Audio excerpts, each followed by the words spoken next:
Welcome to This Is Lit, a podcast where we drink and talk about our favorite books. I'm Elizabeth. And I'm Casey. And we're your hosts, so everybody raise a glass and let's get started. Okay, Liz, what are we drinking today? Today we are drinking, actually we have some news for our listeners before we move on. Liz has a new job at a winery. She has gotten so bad with her wino that she just has decided to work around wine. So our wine we are drinking today is called Aphrodite from Somerset Ridge Winery. It is their summer rosé. It is a dry rosé based in the French style, but there are a lot of grapefruit overtones to make it a little sweeter, so it's kind of an in-between I do wine. like grapefruit. We did establish that I like grapefruit in my wine. You do like grapefruit in your wine, so that's why I thought of you immediately. Well, when let's you came out with let's this. give it a try.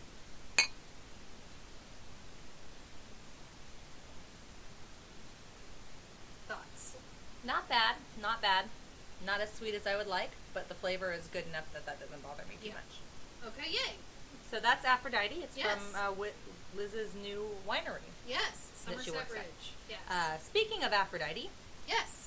we're talking today about a book called It Devours, which does prominently feature a god of sorts. The book is called Yes. It Devours. It's by Joseph Fink and Jeffrey Cranor of Welcome to Night Vale fame. Yes, and just some background. You do not have to have listened to the Welcome to Night Vale podcast for this book, but it makes it a lot more fun if you have. Yeah, I would definitely say that I can see how it could work as just like a general novel, but like a lot of the characters that are featured have backstory that is a lot more rich if you've listened to the podcast, which is now in its 5th or 6th year. Fifth year, because remember they had their 5-year anniversary, and then we started recently. crying at that episode. So, Welcome to Night Vale, if you don't already know, is one of the most popular fiction podcasts out there right now. It features a desert town, and it's basically from the perspective of a community radio host in a town that's more Twilight Zone than Prairie Village. Yes, I believe there was an interview with Joseph Fink and Jeffrey Cranor when they were talking about the Welcome to Night Vale, and their idea was like, what if there was a town in America where every conspiracy theory is true? And so that is what That's Night the basic Vale premise. is. Yes, it's a sleepy It's Prairie desert. Home Companion meets Twilight Zone. Yes, and it is narrated by the wonderful Cecil Baldwin. Cecil, listen to our podcast. We love you, Cecil. We love your podcast. Yes, we love your podcast. And Dylan Marin. And Dylan Marin. But Joseph Fink and Jeffrey Cranor write the podcast.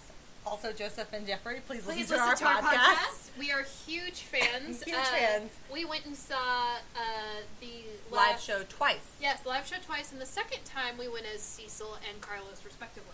Yeah, there's a Patreon for you in it if you want to see pictures of our cosplay. Definitely. Casey had some pretty epic octopus tattoos. And a third eye. Yes, and a third eye. It was a good time. But, anyway, we're not talking about the podcast today as much as we love it. We're talking about It Devours, which is the second original novel and 4th Welcome to Night Vale related book that has been published. Yes, no, 5th. It was the second book published, but there were 2 different... There are 4. There's Welcome to Night Vale, the novel, was the first one. And they've then come there's... out with a third one of their podcast as well I see. since then. So Mostly Void, Partially Stars, and the Great Glowing Coils of the Universe, as well as a third book, and those 3 are all transcriptions of the podcast. Yes, with special notes from Joseph Fink and Jeffrey Cranor. But Welcome to Night Vale, the novel, and It Devours are their 2 original novels based in the same universe as the podcast. We did not read Welcome to Night Vale because It Devours is the more recent one, and I hadn't read it yet. Liz had read it already. Yes, this was my 3rd reading. I listened to the audiobook, which was also narrated by the incomparable Cecil Baldwin. And his voice is just melted dark chocolate. It's wonderful. I'm sure he'd appreciate that. So, yes, It Devours is a novel mostly about secondary characters from Night Vale, because the only real main character in the podcast is Cecil, the radio host. Yes. And then, to an extent, there are some other secondary characters who come up more often, like Old Woman Josie. Yes. Or his husband, Carlos. Husband, Carlos, yes.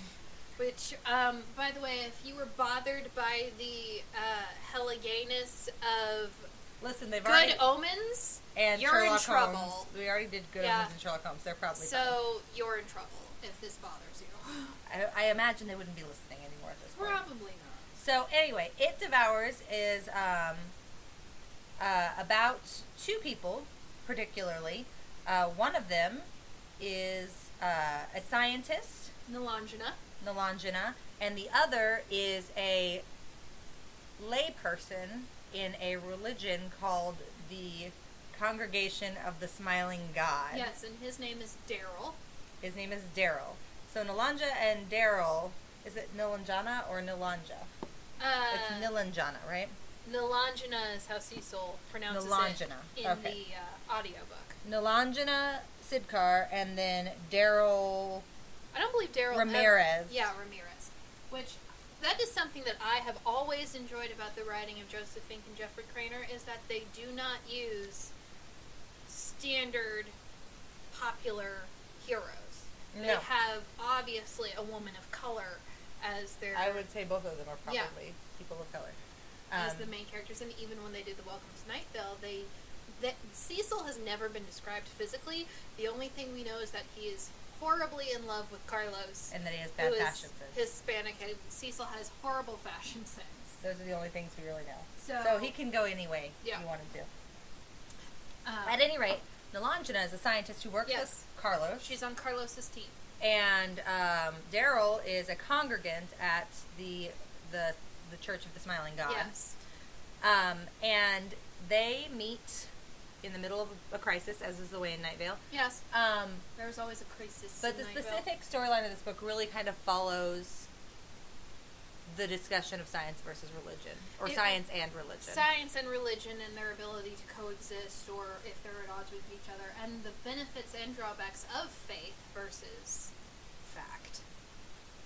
Right, but here's the interesting thing that I found in this book that I found a little bit frustrating, which I don't when I'm listening to the podcast. Mm-hmm. In Night Vale, fact is not always as certain or as exact as it is in, like, our regular universe. Because, you've got who very well might be, like, some kind of weird, like, eldritch deity at the radio That's station. True. There are angels that live in the town and ask people panhandle for money. And they're all named Erica with a K. There's librarians, but their librarians are horrible monsters instead of people who just check out books. Yes, that eat people. So the way facts work in Night Vale is not the same as the way facts work in our world. Yes. Which usually does not bother me, because I've accepted that as part of the podcast. Yes. But within the context of the book, it was a little frustrating, because anytime someone tried to make progress in a conversation with someone else, the other person would just be like, well, I don't believe those facts. And it's frustrating because it just hits a little too close to home. Yes, when we're living in a is. time period where, like, Facts people have will just less and less value now because people just decide they disregard don't want it. to. Yeah, they just Yeah. if they don't like the facts as they are presented, they just choose to ignore them. Which I see is kind of Joseph and Jeffrey, if I may call you such.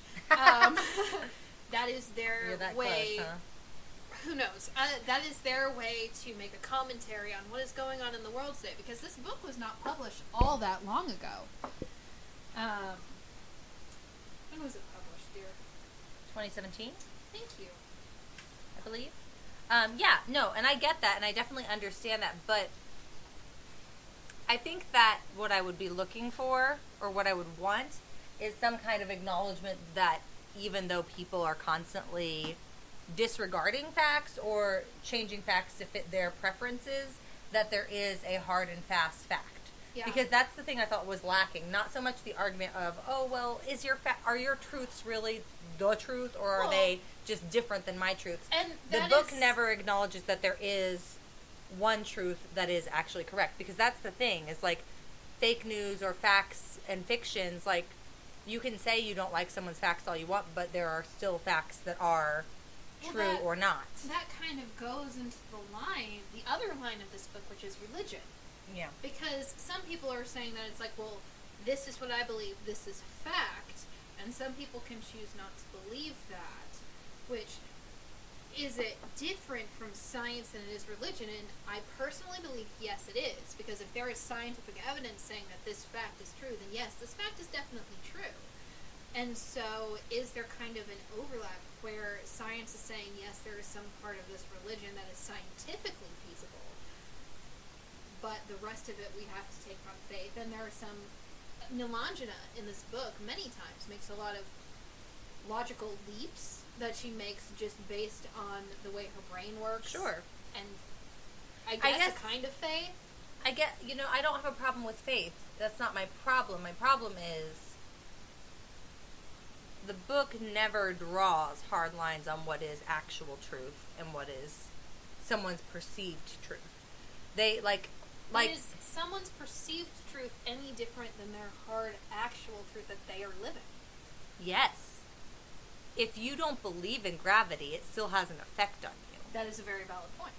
If you don't believe in mountains, like some of the characters in this book don't believe in mountains. That doesn't mean mountains don't The book exist. literally ends with saying, there are some people that believe that mountains don't exist. Here, let me find the passage. That I really liked the passage.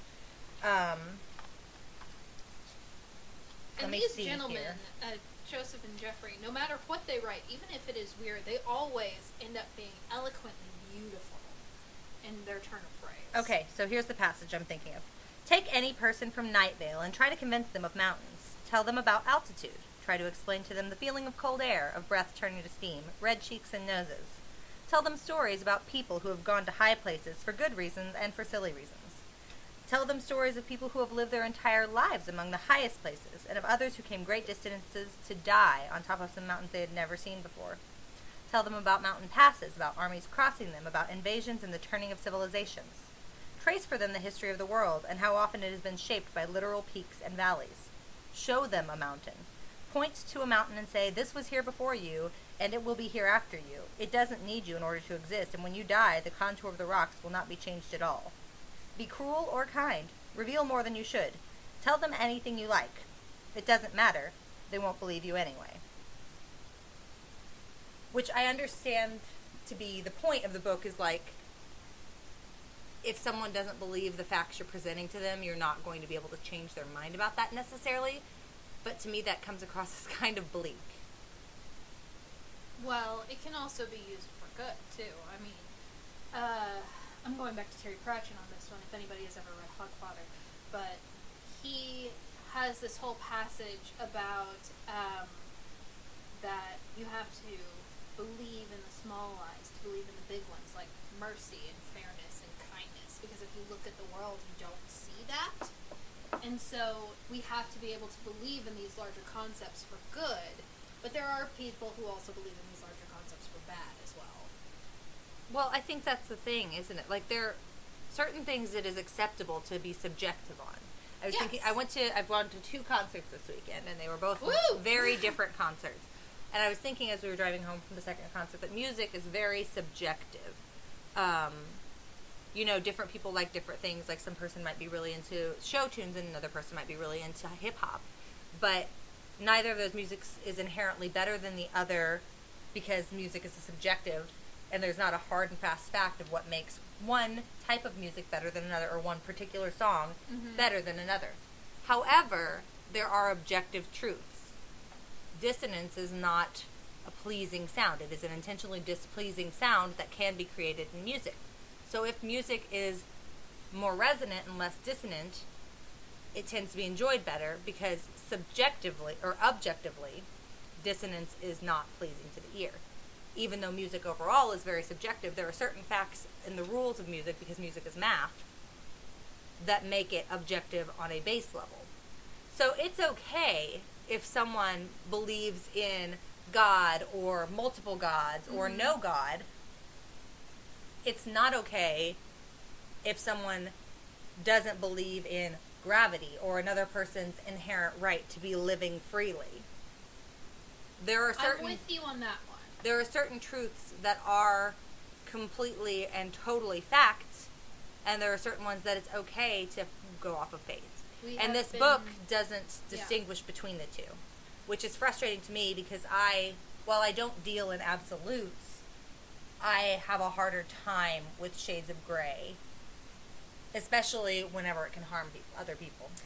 Yeah, and I mean, I like that what they say in here is that, especially towards the end, because those of us who have been listening to the podcast for 5 to 6 years, we all know that Carlos, the scientist, is inherently a very good person, and he does everything he can to help Night Vale and the community, and he loves his family fiercely. But when we get to the end of the book, we realize that some of the things that have been going on, which I feel like this is going to evolve into a much bigger conversation than what is just in the book. Yeah. So I feel okay saying this now, so early in the podcast, that we discovered that a lot of what he thought was the city council or this church harming his city was actually him. And he had the best of intentions because he wanted to protect the people of Night Vale and he wanted to protect his family. And he was actually the one that was causing the problem. Yeah, and that is a fact. That Yes.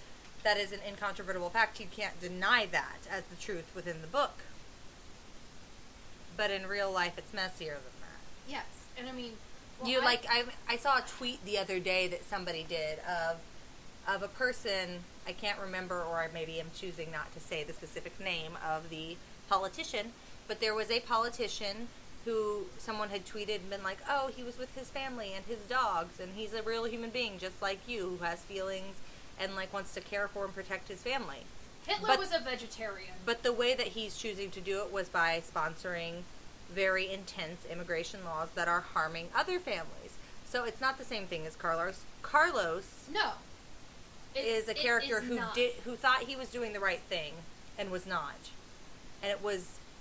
There's a difference between trying to do the right thing and failing and knowing you're doing the wrong thing, disguising it as the right thing. I don't know. I think part of what's colored my opinion on this book and how it deals with these issues is the things I've been seeing in the media lately where people are talking about maintaining civility in conversations with people who have different beliefs than you. No.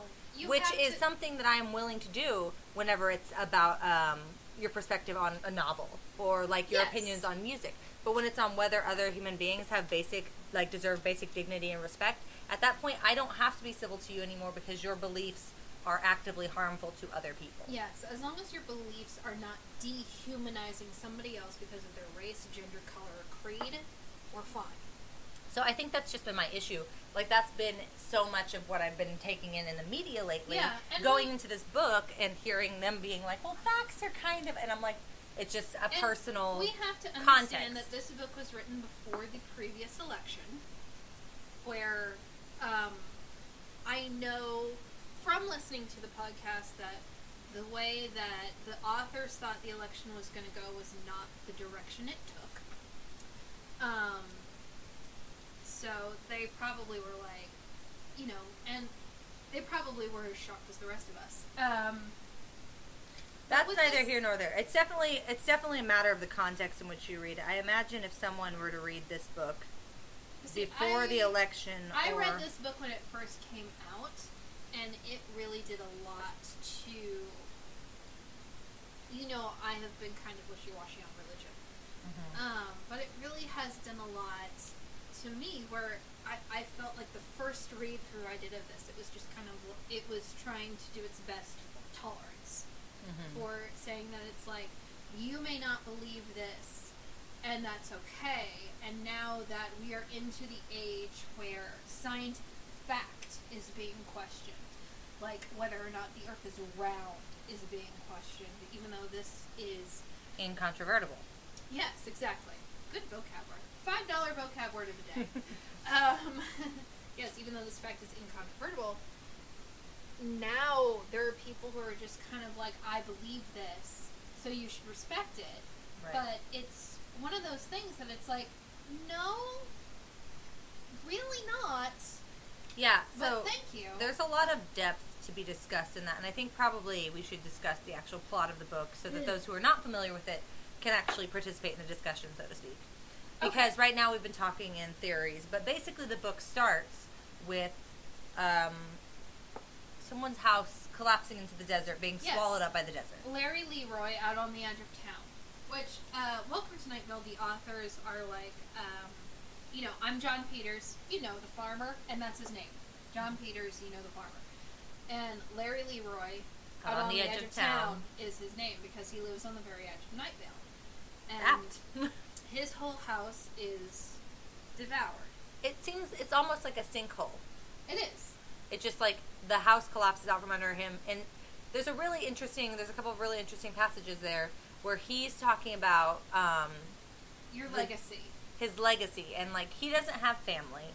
He doesn't have children. And he doesn't have money to put into, like, building a new opera house or whatever. But he likes to build dioramas of history and of other stories. So, like, he builds dioramas of wars that he's read about or about classic movies, scenes from classic movies. And it's his kind of way of preserving a legacy. And it's very physical, very tangible. And so when his house is swallowed by the desert, him along with it, so is his entire legacy.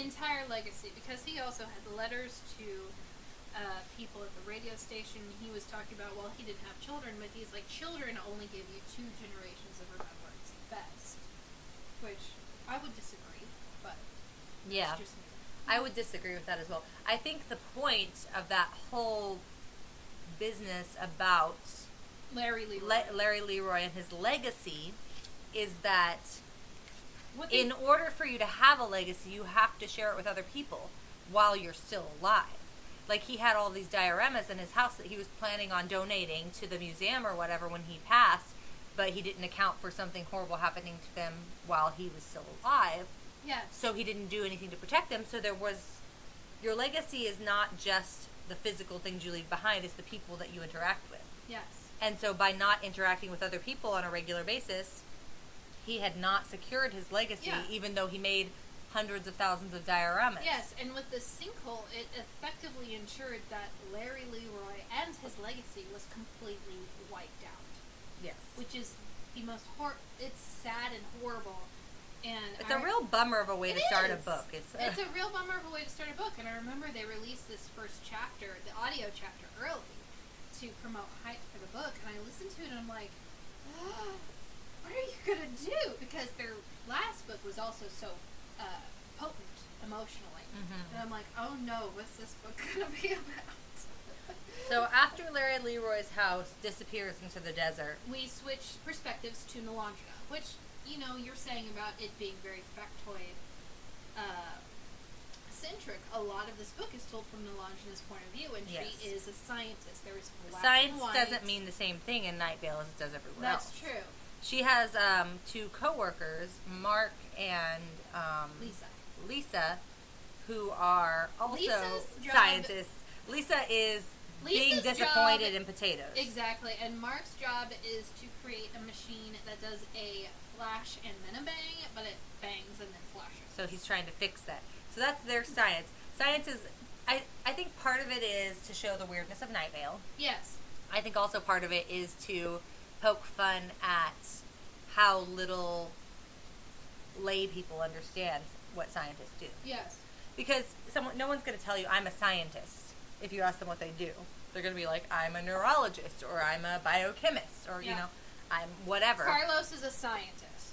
But Carlos is just a scientist. He does science. So he has a machine that rumbles when he turns it on, and he is using that to study a house that doesn't exist. Because for those of you who and this is why I would say you need to listen to the podcast. The whole season 2 arc is that after Carlos and Cecil, I guess it's season 3, isn't it? After Carlos and Cecil start dating. After Carlos and Cecil have started dating and they get together and it's adorable and everybody's happy, Carlos gets trapped in this desert otherworld. This happens because he is a scientist and there is a house that everyone can see. It's visibly there. It's tangibly there. They can touch the doorknob. But all of their technology tells them that there's no house there. In layman's terms, it's probably a wormhole or a rip in the fabric of the space-time continuum. But it presents itself as like a clapboard house. Yes. And so Carlos, being a scientist and wanting to figure out what's going on, goes into the house and it transports him to a desert otherworld. To the desert otherworld, and I believe in the book they describe it as a bowl kind of universe with a mountain in the middle center and a lighthouse on the top of the mountain. And so no matter how far away you walk from the mountain, you always end up back. back at it. So Carlos is trapped there for a year. Yes, in podcast time. He's for the entire course of the third season, I think, where he's of the podcast. Ripped away from Cecil. He's trapped there, and he can communicate occasionally through, but he can't get back. And for those of us who are fans of the podcast, that was probably the worst year in our Emotionally speaking, it was really devastating. It was a rough year. And congratulations, Joseph Fink and Jeffrey Cranor. Well done. And so Carlos, after returning from the desert otherworld, has become obsessed with studying the house, figuring out what it's doing there, and how to close the portal between the house and the desert otherworld. So no one else is trapped in the desert otherworld. Because he's not the only character who's been trapped there. That's true. Dana Cardinal, the mayor of the town, was trapped there when she went into the dog park, which is another portal. Yes, that is another portal to the desert otherworld. And also, I just remembered. Does that mean that beagle is trapped in there? Maybe? I don't remember, man. Full disclosure, I love Welcome to Night Vale, but I have the attention span of a goldfish. And I think I said this back in our Holmes episode, that I don't listen to audiobooks because if I get distracted while I'm reading, I need to be able to go back and just physically read the last sentence to catch myself back up to where I was. And when you're in an audiobook, that just means constantly rewinding. Yes. And so I don't listen to audiobooks, and the podcasts I listen to are very limited. I only listen to like 5 or 6 podcasts, and I only listen to them on long car drives where I have nothing else to do but listen and drive. I can't do it while I'm cleaning. I can't do it just sitting around the house because I'll get distracted trying to do something else. So I am perpetually behind on Welcome to Night Vale because I only listen to it on car rides that are longer than an hour. And usually when I'm by myself or with other people who listen to the podcast, which basically limits it to when I go home to visit my parents. Okay, so that was just a little side tangent, but that was just something that just occurred to me and I had to ask. Yes. So I'm not completely up to date on the podcast, and I still was able to get through the book with relative ease. There wasn't anything mentioned in the book that I was not caught up on. Behind, I'd say probably 8. Okay, I don't know. So we're not that different. But at any rate, the Desert Otherworld plot line is from several seasons ago, so it's still pretty easy to keep up with. Anyway. And they're 30 to 20 minute episodes, so they're a really quick catch up. Yeah. So, Carlos, interesting thing, Cecil is the main character of the podcast, and Cecil makes no real appearance in the first Welcome to Night Vale novel. No, none whatsoever. They do and have, then he's mentioned on the radio. Yeah, he and Carlos do have radio broadcasts in the first one that tell you what's kind of going on around But they're not actually Night Vale. there. And he's only there physically once in this novel, really. Yes. They don't really ever include Cecil in the novels, which I would love if they did a whole entire novel on Cecil, which... I don't know. They're ghosts. I think it makes sense that they don't. I think the interesting thing about that character is that you don't know much about him except for what he tells you. And he has this wonderful voice. But he's also a horribly unreliable narrator, and did you you know ever it. listen to the Ghost Stories live show that they did about him and his sister? Yes. That was weird. Amazing. That was weird. I love it. Which, by the way, welcome to Night Vale. I know you just announced your North America tour. You're coming nowhere near Kansas City in the Midwest. We're in the middle of the country. We're in the middle How of do the you country. miss us? Please come see us. We cannot travel to Chicago to see you. But we would love to. Because we would love to see as many live shows as humanly possible, which is... that's actually how we first bonded, was over the Welcome to Night Vale podcast. Yeah, it's true. It's true. It was one of the first things we started talking about. But yes, back to the story. I'm sorry, that was a terrible side tangent. Anyway, so the plot then jumps to our protagonist, and she is in the lab studying bacteria. Yes, and bacteria. It's interesting because she's introduced as this character who is very particular and very set in her ways. She's actually upset because the bacteria in her petri dish has congregated to one side of the petri dish, and rather than being dispersed evenly throughout the petri dish. Which leads me to believe Nalanda has some OCD tendencies. Yeah, I would say that's fair. I always hesitate to throw that word around because it is an actual disorder that people suffer from. I totally understand. And there are a lot of people who say, "Oh, I like to color coordinate my bookshelf, so I'm OCD." That's not OCD. OCD is you have a certain set of things that you have to do.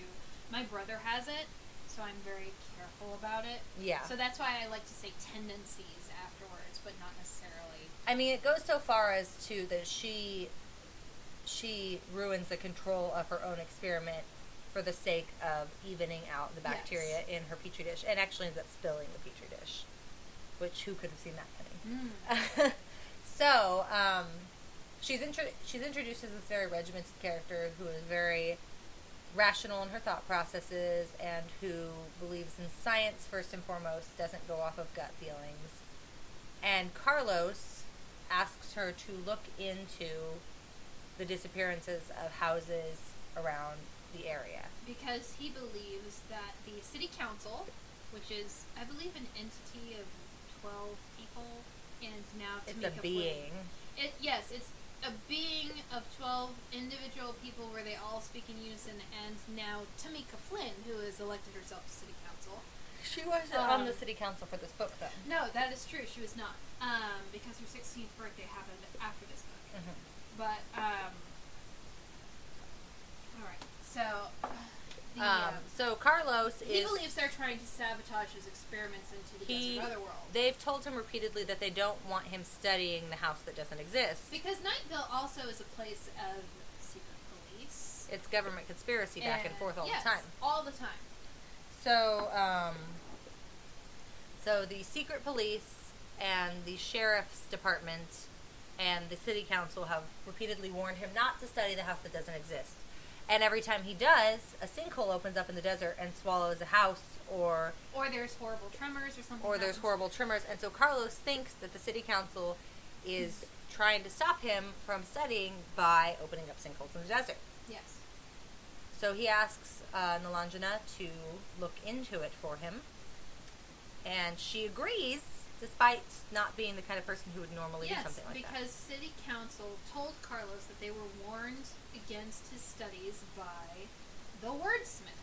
The wordsmith, who is a member of the Congregation of the Smiling God. Which Nilanjana discovers out in the desert, and Daryl gives her a pamphlet about the Church of the Smiling God, because Daryl is one of those lovely people that you meet in coffee shops who tries to convert you. She literally meets him in a coffee shop and he tries to convert her. But he gives her a pamphlet. It says that the pamphlet was written by the wordsmith, so she ends up investigating the church. Which, I have to say, the art in the actual physical book, when they go over things like the pamphlet or the preacher's presentation, is just stunning. Yeah, the art is very interesting. So if you want to buy the physical book, please buy the physical book, because the art is just beautiful. Yeah, the art is very interesting, and the Smiling God as a concept is very interesting, because the entire motto of the church is "Be devoured." Be devoured, yes. And the Smiling God is, if you've listened to the podcast, this is not the first time the Smiling God has come up. No, the Smiling God was essentially, hypothetically, the first prophet of the Church of the Smiling God was a man called Kevin. Flipping Kevin. So Kevin is basically... Kevin scares the crap out of me. Kevin is pretty disturbing. The first time we ever meet Kevin in the podcast is in an episode where Old Oak Doors. all of the townspeople start meeting their own doubles. Yes, there's a sandstorm, you meet your double, there is a tablet that says, kill your double, and, like, it describes this is also the introduction of the Strux Corp storyline. Yes. In the podcast. But at any rate, Kevin is essentially Cecil's double. Yes. From a town called Desert Bluffs. Flipping Which Desert Bluffs is basically the opposite of Night Vale. If Night Vale was like a goth kid, Desert Bluffs would be like a jock kid. But at the same time, there is something very disturbing about Desert Bluffs. So it'd be like, if Night Vale is a goth kid, it is a well-adjusted goth kid. If Desert Bluffs is a jock, it's a jock that is covered in the blood of his parents because he slit their throats in their sleep. So the kid from It. Yeah, pretty much. Anyway, I'm getting off track again. Shocker. So, Kevin is Cecil's double from a town called Desert Bluffs. During the same storyline where Carlos gets trapped in the desert otherworld, eventually Kevin also gets trapped in the desert otherworld. And there is no Carlos double because Carlos is not an original resident of Night Vale. He's an interloper. Interloper, which is a big part of Nalangina's story as well, is that she is technically an interloper. She's from Indiana. Yes. So she is from the real world. The way that Night Vale seems to work, it seems to exist in an alternate dimension, and the only people who come to town who are not native Night Valians are people who suddenly become aware of its existence. Yes. They don't know why, they just suddenly know it's there and they choose to travel there. Which is what my theory is, that Night Vale is like a pocket universe. Yeah. Because it's very difficult to leave as well. Yes. So Nalangina originally comes from Indiana. She suddenly knew about Night Vale one day, it says. And she knew it was the most scientifically interesting community in the world, which is the same thing that brought Carlos there. Yes. So she goes there. And the townspeople constantly call those who are not natives interlopers. They either point and go, interloper, or they're very nice and are like, interloper. Yeah, it's just kind of a part of daily conversation in Night Vale. So, Nalangina is point and interloper, and Carlos is interloper because Carlos is married Cecil. So he's not really an interloper anymore. Yeah, and everybody loves Cecil because he is Cecil the voice of the Welcome to backbone Night Vale of Radio. town, essentially. Cecil may or may not be a eldritch god that runs the town. I'm not clear on this. I'm pretty certain he is, but then again, I don't think he knows that he is. To quote the book, time is weird in Night Vale. Time is very weird in Night Vale, which is actually the first conversation that Nalangina and Daryl ever have. Yes. This is the first time we get into this whole conversation that we were having of facts versus reality. Nalangina says time is weird because there's a character named Jackie who was 19 for a very long time, and then suddenly she was 25. That's weird. That is time being weird. That is a fact you cannot deny, and yet Daryl's like, I don't think time is weird. I don't know what you're talking about. He just dismisses out of hand that time is, in fact, weird. Time is weird because humans take this natural progression of one step after the other and dissect it into hours and minutes and seconds. And so the only being that time has any meaning for is humans. Dogs don't give a flip. So time is weird. Yeah, but in Night Vale it's weirder. In Night Vale it's weirder. At any rate, when Nalangina says time is weird, Daryl basically just shuts her down because he doesn't believe that time is weird. Even though time is very obviously and factually weird. So that's their first interaction, and that's pretty much how their interactions go for the rest of the book. Yes. Is Nalangina says something that is scientific fact, and Daryl's like, I don't believe that. It's incredibly frustrating to me. It is. It's horribly frustrating. Okay. I don't dislike Daryl as a character. I don't think he's a bad person. I don't dislike Daryl as a character. But I feel frustrated. I do feel like he shows some growth from that as the book goes on. But in general, I feel frustrated by him because he just refuses to. If it's outside of his comfort zone, he doesn't acknowledge it. Yeah, both characters show a lot of growth through this book. But, okay, you have to understand that Casey and I were both born and raised in the Midwest. So the Westboro Baptist Church has been a big thing in both of our lives recently. Especially with whatever is going on. Like when I traveled to Europe and met another American from New York and told them I was from Kansas, they immediately associated it with the Westboro Baptist Church. That sucks. Yeah. So the whole religious zealots thing, we have a bit of a problem with. Yeah. And in the book, the joyous congregation of the smiling God is the godly congregation portrayed. of joyless smilers. Joyless smilers. Listen. Is there anything creepier than a joyless smile? Not really, no. And a lot, and the literally part of the doctrine of the smiling God is that you have to smile all the time. They literally do lessons on how to smile for people who aren't natural. You pull your lips back. And bare your teeth. As many teeth as possible. Yes, it says. Many Show teeth. off as many teeth as you can. It's kind of disturbing, the obsession with teeth. Which is kind of a Kevin thing, more than it is but the church says it's been around forever, but since time is weird, since it's a relatively recent religion... And they'll admit that it's a recent religion. Yeah. Kevin was allegedly the quote-unquote prophet of the religion. He came back from the desert otherworld claiming he had seen the smiling God, and he brought the entire religion with him. Which, technically, Kevin never did come back from the desert otherworld. He's still there in what is now the new Desert Bluffs. But the new Desert Bluffs is probably basically the old Desert Bluffs. Yeah. Probably the sandstorm just made it... Probably Desert Bluffs was always in the desert otherworld. Ooh, I never considered that. That's what I've been thinking ever since that whole storyline. I'm like, Ooh. oh, so this time is weird. Desert Bluffs has always been in the desert otherworld. But because time is weird, we're seeing how it came to be there. Oh my gosh, Casey, that makes so much more sense. At least that's how my brain... I mean, obviously there's not been any kind of canonical...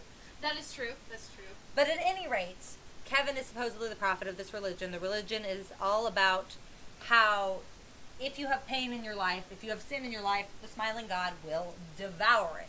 Not wipe it away like Christian God, like washes away your sins. No, the smiling God devours your sins. And so their motto is literally, be devoured. And the more Nalangina looks into it, the more literal it seems. You know, a lot of religion is based on metaphor. Yeah, and I will say that is a plus side for Daryl, is that he is like, this is all a beautiful story and it's a beautiful metaphor. None of this is to be taken literally, which I see a lot of right now. We should talk about that. Yeah, where a lot of religion is a metaphor and you have to learn from these stories, but the people who are taking it literally are the ones who are causing problems. The thing that specifically sprang to my mind when reading this and talking about, specifically about being devoured, the church itself is like, yes, we literally want you to be devoured by this giant god monster that at this point has not yet been introduced. No, thank you. But Daryl thinks it's a metaphor. The first thing that came to my mind is I grew up Southern Baptist. Yes. And there's a passage in the New Testament, the Passover, where Christ and his followers sit down for dinner, and he says, this bread is my body, eat it and be with me, like this wine is my blood. It's the passage for communion. The passage for communion. Now, in the Southern Baptist Church, and in a lot of other Protestant churches, whenever you're eating that, it is symbolic of the blood and the body of Christ. Correct me if I'm wrong, in Catholicism, a person. In Catholicism, there's something called how does it go? Transmutation? Transmutation? Is that what it's called?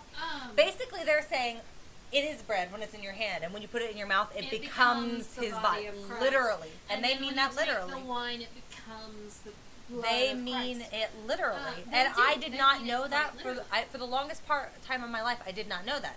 Because the Christian religion I grew up in is like, yeah, that's a metaphor. Wine is a metaphor for God's body, blood. Catholicism, there is actually a temple outside Oviedo, Italy, where there is a gentleman. There was a priest who started doubting the truth of communion. And he did a sermon Easter Sunday, and the wafer in his hand literally turned to flesh, and the wine literally turned to blood. And so it dropped onto the altar cloth when this happened. And so since it was considered a miracle... So this is a story about a miracle. This is a story about a miracle. So it literally became a shrine. And so they built this beautiful church with it, which I studied a lot of architecture, so that happened. But at the same time, I am not cannibalizing my God, thank you very much. I really want to make a joke about vor right now.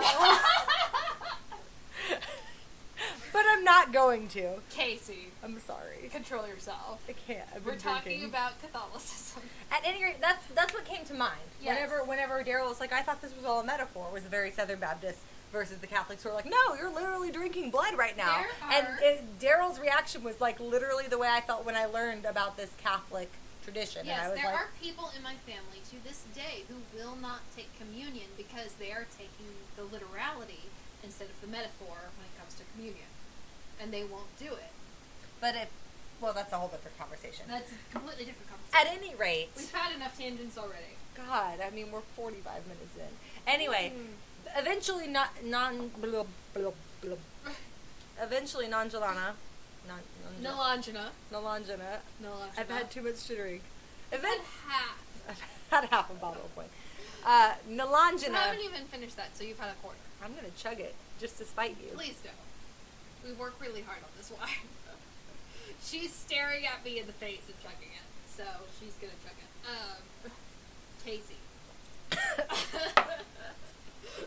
Nalangina eventually discovers there's a big fucking centipede in the desert. Yes. Massive, giant centipede. It's a sandworm. I do not It's care. Beetlejuice. I do not care for anything with less than 2 legs and more than 4. Just saying. No snakes, no spiders, Snakes no are bugs. nice. Snakes are cute. Snakes are terrifying! Snakes are good. Only if it's curling. At any rate, Hashtag episode 2. she discovers that the thing that is swallowing houses well, first Big Rico's pizza gets swallowed. Yes, which Big Rico's is definitely a mob place. Yeah, he kills off all the other pizza people. Yeah. And feeds their body to worms that he keeps in his basement. Uh-huh. So that he can be the only pizza place in town. But Big Rico's is right next to the science lab in the science district of Night Vale. And so Pamela Winchell, the emergency press conference representative, Or Dana Cardinal. who's the mayor, Yes. Pamela Winchell comes to the science lab to warn Carlos and Nalangina off of their studies of the house that doesn't exist. Yes. God, this book is a mouthful. And she basically threatens them, like, Literally if you and don't stop studying this, something bad is going to happen. And seconds after that, Big Rico's is swallowed into the earth. Yes, disappears. They see it happen. So Nalangina investigates. She kind of becomes a private investigator with it. Yeah, she's less scientist and more investigator because she's going a lot off of her gut feelings Yeah, and a lot off of hunches, which and is not her normal way. Yeah, which is why she knows she's like, this is not exactly scientific. And so through this whole thing, she tries to get close to Daryl, which leads her to having a physical relationship with him. Which, by the way, Joseph Fink and Jeffrey Cranor, thank you so much for putting in the paperwork and the blood tests and all of that stuff before people sleep with each other, because that would definitely solve a lot of the One-night stand problem. one-night stand problems Regret. and also a lot of the other physical issues that STDs? most young women today face. Because I know a lot of assault cases, it would make assault cases a lot clearer. So thank you for putting that in there. I don't know that people who are going to go around assaulting people would fill out paperwork. But even if they did, so that also proves that if they didn't fill out the paperwork, that proves it was assault. That's fair. So It wouldn't stop assaults. It would just make No, them it easier to wouldn't- prosecute. I see exactly. what you're saying. Okay, yeah. That makes more sense. I was like, Thank you, I was gentlemen, like, I people appreciate who are going to commit a crime are not going to commit a crime Exactly. less because there's more rules. remember the murder mystery dinner theater? Oh my god. Anyway, they discover it's a giant centipede out in the desert. It's basically Yes. one of Beetlejuice's sandworms. Basically. Or if you've ever seen the movie Tremors, there's like giant Casey. centipedes that come out of the Casey. earth. I love B-class action movies. You know this about me. So it made me think a lot of Tremors. It made me think a lot of Beetlejuice, because those I are see the Beetlejuice. characters. Just thinking of a centipede that big, it makes me go, ugh. A centipede big enough to swallow a house. Ugh. But it's not Blah. actually eating the houses. No, it's not. eating the bugs. Exactly. The it's worms eating in the bugs. dirt. But whenever it bites into, it's from an alternate dimension. It's from the desert otherworld. Yes, it is. So It's whenever from the it desert bites otherworld. swallows a house, the house ends up in the desert otherworld. Yeah. So all of the people that we thought were dead that had been swallowed up by these sinkholes Yeah. are alive, but Which- in the desert otherworld. Which was a nice relief, honestly. Yes, there is a major scene, though, a major plot point, actually, where Nalangina infiltrates the Joyous Congregation of the Smiling God by Right. wearing Daryl's things. And Yeah, his yellow robe and veil. yeah, which make it to where you can't tell anything about a person except for personality, which I'm like, that's nice. I enjoy that anonymity. Not a good enough But- reason to wear a bright yellow veil. Not a good enough reason to wear a bright yellow veil. But the sermon that the Pastor. preacher gives is just absolutely terrifying. Yeah, she's basically like, be fucking devoured, bitches. Yeah. And Daryl's like, no, it's a metaphor. And then she's like, no, we mean this literally. We're sorry if we failed you, if this church has failed you on that aspect. So to be clear, the church is worshiping the giant centipede in the desert as a god. Yes. Or As their god. Or the giant centipede in the desert is a god, and only the people at this church have realized it. That's true. So It's like, never made clear. No, it is never made clear whether or not the giant centipede is a god or whether or not it's representative of their belief. Well, because you got to look at it from this point of view. I think about... I'm about to make a really stupid comparison here, and I'm not even mad about it. One of my favorite, and I use the word children's very loosely, because I don't think it's a children's movie despite being animated and despite watching it for the first time Just as a child. because it's animated doesn't mean it's children's I know, movie. I've heard Justin say that a billion times. Hi, Justin. Hi, Justin. Listen to our podcast. He better be. You better be listening to our podcast, especially since I write your show. Anyways,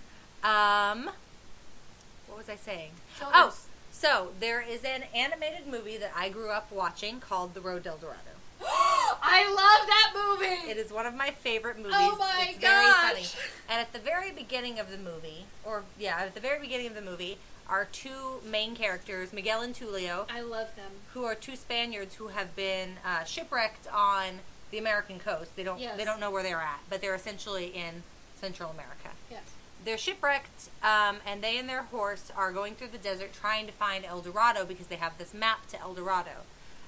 They find this huge stone statue that has depicted on it an etching of a snake that is being ridden by two men wearing crowns. And the people of El Dorado surround them in front of this statue while they're riding on this horse together. And the people of El Dorado see these two white men up on this horse, and they think that they're gods, which is actually what happened with Cortez in real life. The Mayans thought Cortez was a god. It's kind of like another B-class action movie, Hercules, with Dwayne "The Rock" Johnson. Oh my god. Where people are like, we're being descended upon by centaurs, and it's really just men riding horses. So my point here is, it's very like obviously that was an animated cartoon. That's the first thing to jump to mind. But that was based off of reality. The Mayans thought Cortez was a god because he comes in this shiny armor off of these ships that they've never seen before with horses and weapons that they don't know, and they think Cortez is a god of war of some kind. And that's the same thing with the joyous congregation here. Yes. It's like they see a giant centipede in the desert that they can't explain, and they're like, we Must can't be a explain god. it. It must be a god. It's a very human thing to do. It is. It's definitely because If you don't humans- understand it, Matt, what is the quote? Science started as alchemy, which was the study to find the philosopher's stone. So a lot of it was people are more willing to believe in mysticism than they are in science. Well, I think we talked about this when we read Sherlock Holmes. Yes. That magic is just science that is more advanced than our understanding. Exactly. And you see it in movies all the time. Which, like we that watched. is a quote from Thor. Well, yeah, because I was about to say that in the Thor Dark World. In the Thor movies, Loki, the character of Loki, has this ability to use. I think he calls it cedar. Don't even talk to me about Loki right now. Well, I'm going to. He essentially uses magic throughout the course of the movies, and all the humans are like awed by his magic. And then he actually talks to one of the humans who is a physicist, Jane Foster, and she understands what he's saying because it's basically just equations. It's just the equations are more complicated than what she understands, so they look like magic. My And son. That's gonna be okay. Oh, We're not getting off on that tangent. That'll be Okay. another hour. We've already been recording for an hour. My point is, it's a very human thing to see something outside of your understanding, either call it magic or call it deity. Exactly. And that's what the Smiling Congregation has done? Maybe. Or maybe the centipede was a god. At any rate... I really have a hard time believing the centipede is God. Well, but you don't have a hard time believing in a desert otherworld? Yeah, because it's a pocket universe within a pocket universe. So if it's a pocket universe, what's to say there can't be a god that's a giant centipede? Okay, valid. My point, I don't think it's a god either. But my point is, Night Vale is such a weird place already. It's not unreasonable for someone to look at a giant centipede and be like, that's a deity. And my philosophy on gods are, if you don't know that you did anything, then you did your job right. Explain. Okay. This goes back to an episode of Futurama. Stork, white out your nose. Okay, so there is a whole episode of Futurama where, you know, my philosophy on God and gods is that they open doors for you and you have to make the choice to step through. Sure. So that is how my philosophy on God works, is like God opens these doors for you and you make the choice. So if you are like, I don't know if God is really helping me, he's the one giving you options, so you don't know whether or not he's actually controlling anything. It is a very complicated game of solitaire. It is not, and it's still all about the choice. Going back to our second episode of Good Omens. Sure. But that is my philosophy on God. Okay, fair enough. So I have a very hard time believing that a centipede could act in what I believe a position of a god would be. At any rate, the centipede behaves like a centipede. Yes. It wants to eat worms, and so it tears through the town. Eventually, they lure it back to Big Rico's, where he has all the worms in the basement, and it dives into the hole where Big Rico's used to be. Mm-hmm. And the secret police use their helicopters to cover it with a tarp and trap it there. And then Carlos, thinking that this centipede is what's been restricting his research onto the house that doesn't exist. And he also thinks he also believes there was a scene earlier in the book where his niece, Janice, could have been what he believed was killed by this centipede. And so he sets the centipede on fire. Yes, because he pours gasoline on it and sets it on fire. It almost took Janice. And it's interesting that Carlos does this, because Carlos before had told Nalangina that she couldn't kill the centipede because it needed to be alive, because, as you know, and as is true, science on living things gives us a lot more information than science on dead things. Yes. And he wanted to study it. And so... But after it threatened his niece, he stopped being rational and scientific about it, and he just killed the motherfucker. Yeah, which I can't say I would be any different, because if anybody did anything to my niece, I would be like, you dead. So, the centipede is dead, god or not. Daryl's having to deal with the fact that the god of his religion has been killed, a religion he grew up in. And Daryl helped kill it. So he's dealing with that. Because Daryl ends up being a decent person, where he's like, you know what, I have these religious beliefs, but at the same time, I can't let this religious belief hurt anybody. Which is the crux of the issue. Yeah. The pastor of the church and the music director of the church, Gordon, they believe that it is best for everyone to be devoured by the smiling god, whether or not they believe in the smiling god, i.e. the centipede. Daryl believes that if you are of the church and you want to be devoured, that's your business, but you can't just go devouring the whole world without their consent. Which I feel like is kind of what Joseph Fink were trying to say. I think so. I think that's kind of what we're getting at here, is that, like, religion on its own is not harmful, but when you use your religion and your beliefs to restrict other people or to do things to other people that hurt them, that's when religion becomes a problem. Yes. Religion itself is not inherently bad. It's how people choose to use it as a weapon. And same thing with science. It's not inherently bad, but when it causes bad things. I don't think that should be compared. You don't think science and religion are opposite sides of the same coin? No, I don't. I think science can be used for bad reasons, but science is not the same as religion, because religion is, we found this thing, it works for us, we're going to stick with it. Science is, we found this thing, it doesn't make sense, so we're going to learn from it and change. Science is a constant change. Religion is stagnation. Religion stays the same over hundreds of billions of years, whereas science is constantly changing. The science that we knew yesterday is different than today. When we were children, Pluto was a planet, and now it's not. They're actually almost going to bring Pluto back as a planet because it has moons. At any rate, my point is, science is about change and growth. Religion is about ascribing to tradition and staying the same. Is religion a different kind of a growth, though?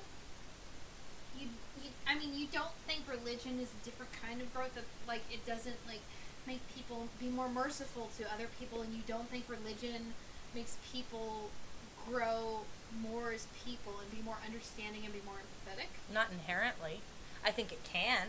I think depending on the person who's experiencing religion, they can use it as a justification for doing good things, or they can use it as a justification for doing terrible things. Well, they can do the same thing with science. Well, yeah, you can, but that's Science not what I'm saying. facts can be twisted based on the data you leave out. But that's not what I'm saying. But it what has I'm saying, happened. but that's not what I'm saying. What I'm saying is that religion is inherently the same.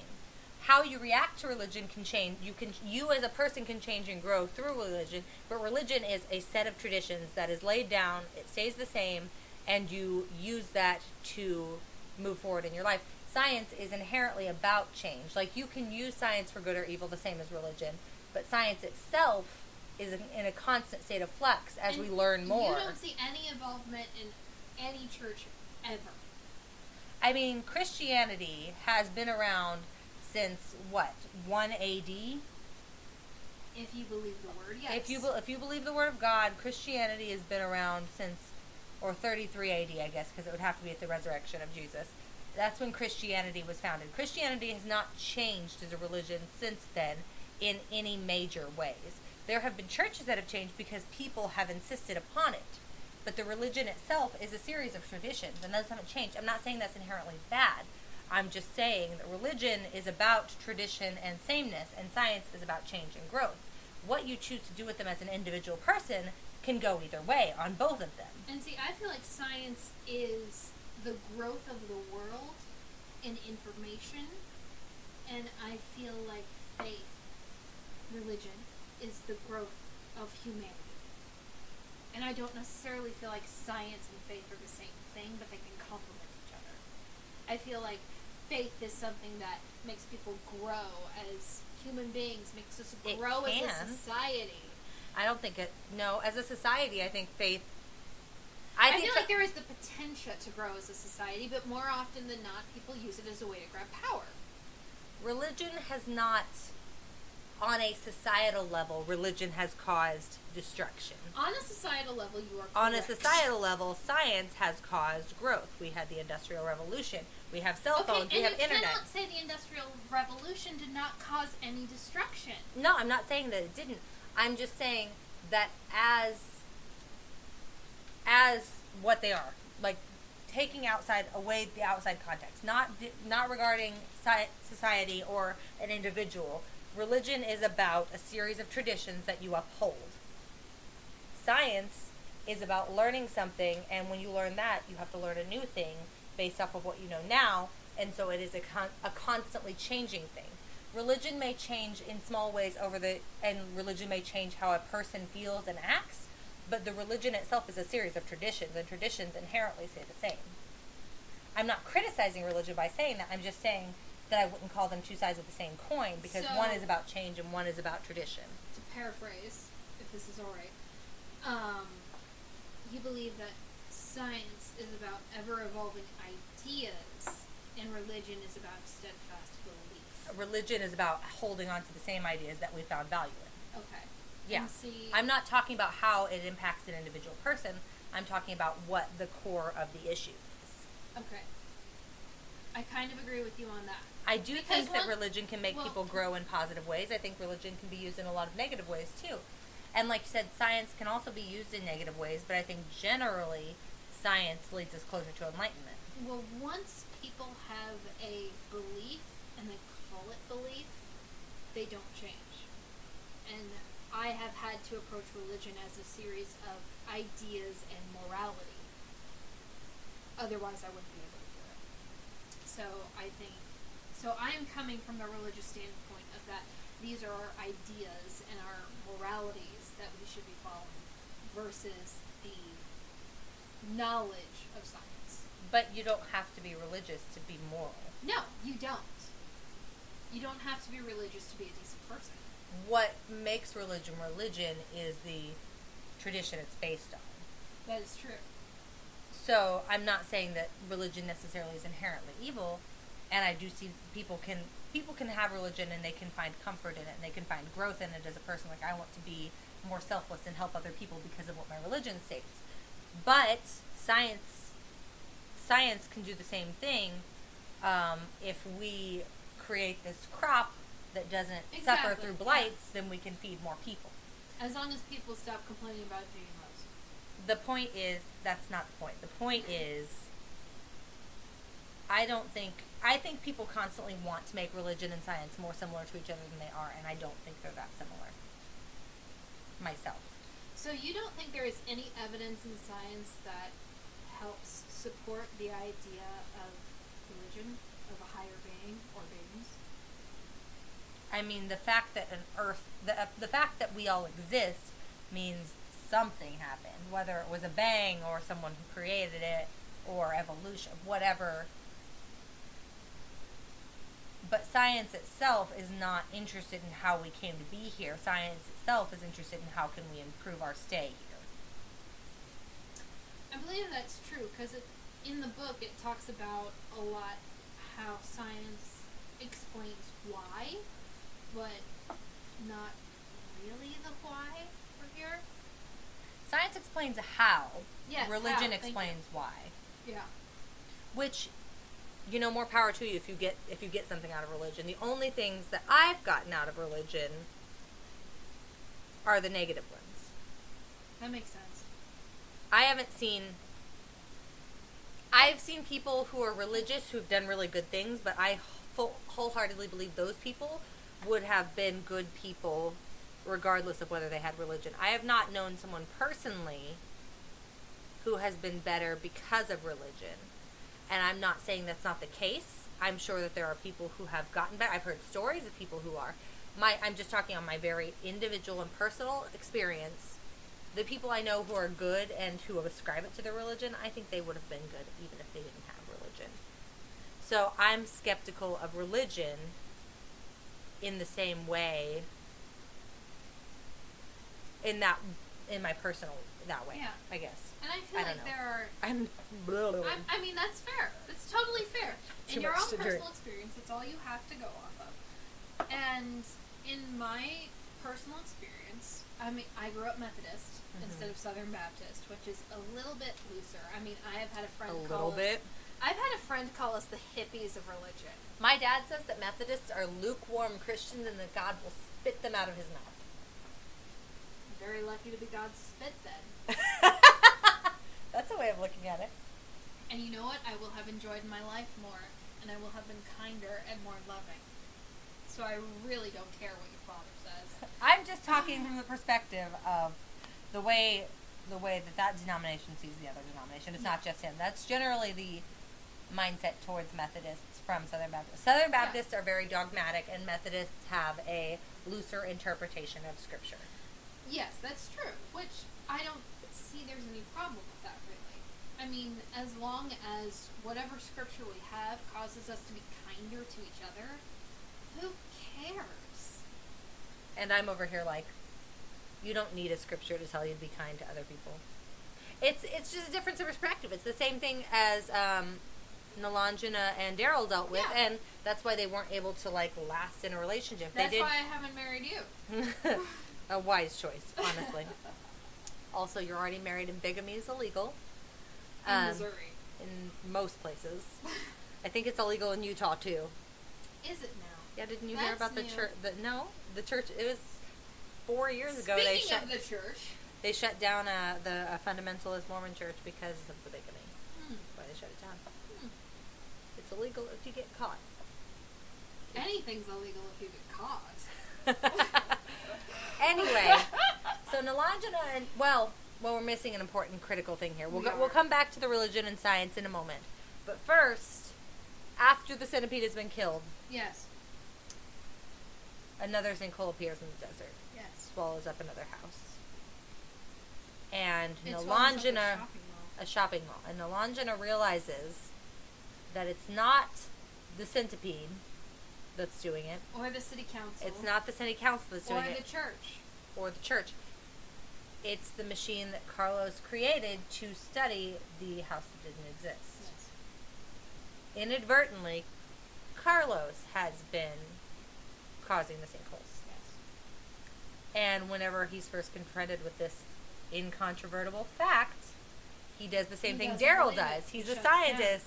And he gets very angry. He locks himself in his lab, and he refuses to turn off the machine. Which I feel like that is a normal human response to, once you're told you've been doing something wrong, your normal human response is to be defensive about it. It's absolutely a human response. Defensiveness is defensiveness is how humans have survived for so long, and now it's as we've evolved, and we're not worried about saber-toothed tigers anymore. That's true. We're worried about what gossipy housewives think of us, and now we're worried about red or blue or whatever. Basically, Carlos shuts down and tells Nalangina that the fact that she is giving him is not accurate according to his worldview, which is what Daryl, the more religious person, has been doing this whole time.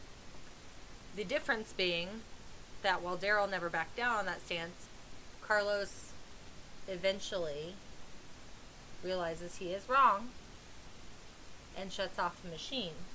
And does everything he can to make it right. Yes. And that's...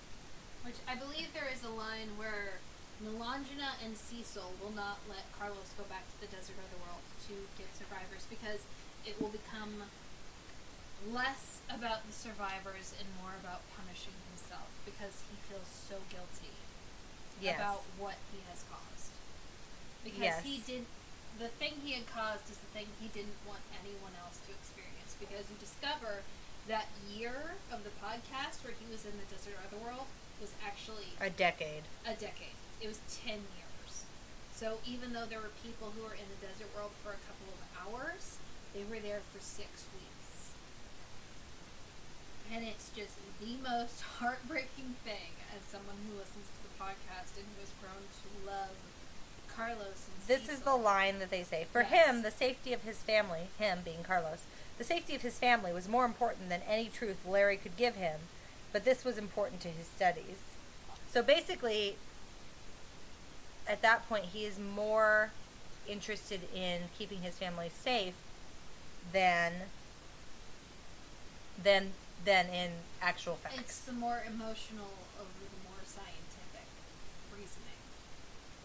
Which, if you are a scientist, that is something you have to guard against, is your emotional beliefs over your scientific beliefs. I know how much you believe in what you're doing, Nangilana said, but the pastor believed in what she was doing, so did everyone at the joyous congregation who went along with what they did. Belief is not enough, not in a God, not in science. We were wrong, Carlos. Science is not inherently good. It is just a method of thought that works to find truth. But the thoughts within that method can lead to good or bad places. It is not enough to believe in science. You also need to listen to other people. And I believe that is the theme of the books, put so eloquently. Yeah. In that couple of sentences, is that you have to rely on humanity, regardless of science or religion. So, which, as we've discussed in the Good Omens podcast, #episode 2, humanity is scary. Yeah. I think the thing that's interesting to me here is that This draws up a lot of old wounds for both you and I. This book. Yeah, I had a tough time with this book because I wouldn't call myself a scientific person necessarily. Like I believe in science and like I'm not gonna deny the science if it's put in front of me, but I don't go out and study things scientifically. I go off of my gut a lot. I'm very instinctually driven on things. Mm-hmm. But nor do I ascribe to, because religion said it should be that way, that's the case. Like, I have never been the kind of person that if someone's like, well, your religion says this is wrong, I'm like, well, if you can tell me why and I find it to be a valid reason, I will consider it. But if you don't have a valid reason, I don't have any interest in what you have to say to me. So I wouldn't call myself a science-based person any more than I would call myself a religious-based person. But still, in this book, whenever it became to the point where the science was what was causing the problem, it was not something I had anticipated. Because I was assuming, well, it's science, it's incontrovertible. And the science itself is, but like what he was doing was unknowing and was causing harm.